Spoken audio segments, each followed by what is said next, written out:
শওকত মোল্লার গাড়ি লক্ষ্য করে বোমাবাজির অভিযোগ। পোলেরহাট থানা সংলগ্ন এলাকায় বিস্ফোরক উদ্ধার হয়েছে। বিস্তারিত জানবো, ফোন লাইনে রয়েছেন প্রতিনিধি জাহাঙ্গীর হোসেন। জাহাঙ্গীর, কি ঘটনা, ঠিক কি অভিযোগ সামনে আসছে? দেখো, তোমাকে জানাই যে পোলেরহাট থানার ধুলছোড়া দূরত্বে সেখানে শওকত মোল্লার গাড়ি লক্ষ্য করে বোমাবাজি করার অভিযোগ উঠেছে।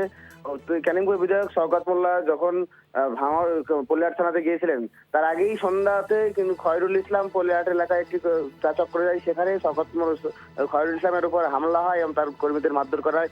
এই ঘটনার পর শওকত মোল্লা তার লোকজন নিয়ে, অনুগামীদের নিয়ে তারা পোলেরহাট থানাতে লিখিত অভিযোগ দায়ের করতে যান।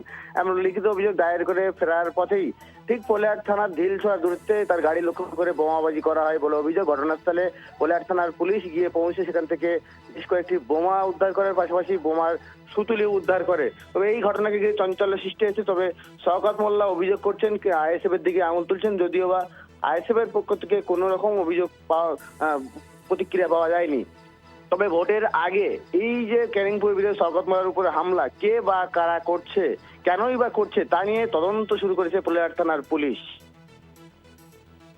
এ বিষয়ে আইএসএফ এর কি বক্তব্য, জাহাঙ্গীর?